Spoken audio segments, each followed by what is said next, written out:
It's really been a tough needle for them to thread.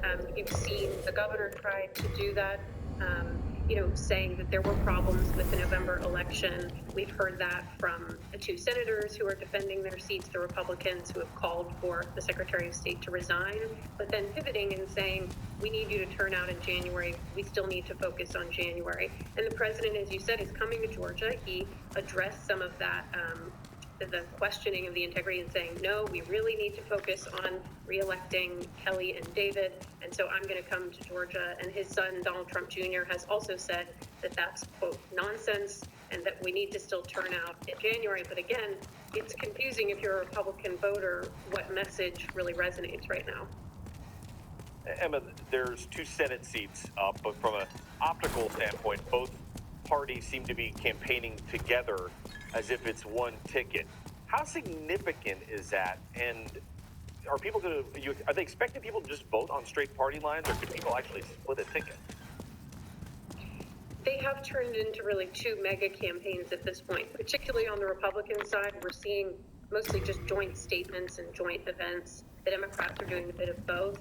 But, I mean, it's a consolidation of resources, right? There's so much attention and so much national money pouring into the state. I mean, estimates of $1 billion have been put forth. And so perhaps it's a bit of a practical matter of trying to keep your arms around all of that money.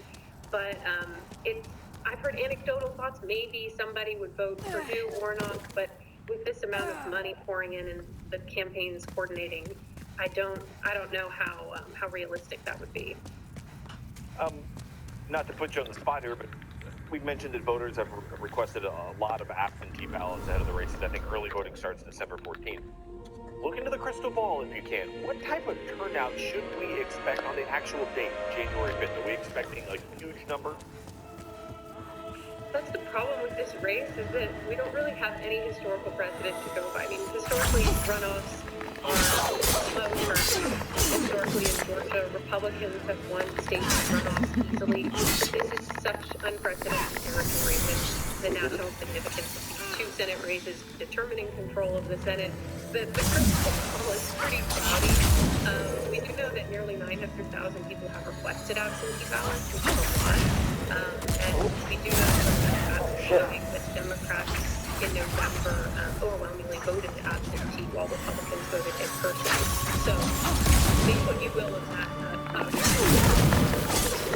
And we have one more question, but given that there's a lot of money pouring in, as you mentioned, is it all going to TV ads or anything else? TV, digital, radio, and many voters are getting multiple news right now. Shit. Reported 7.6 million voters. It's mind-boggling. December 14th, I believe, is when early voting starts. Is that correct? And then election January 5th? Yes, January 5th.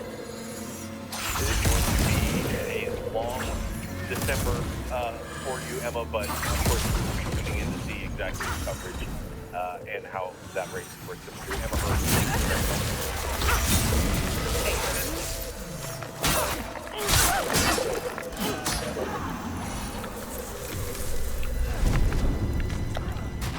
Hour with some of our most favorite reporters and friends. My colleague Joe Scarborough, host of MSNBC's Morning Joe, and the author of the new book, Saving Freedom, Truman, the Cold War, and the Fight for Western Civilization is here. Also joining us, NBC News correspondent Carol Lee, and John Brennan, former CIA director and NBC News and MSNBC senior national security and intelligence analyst. Joe,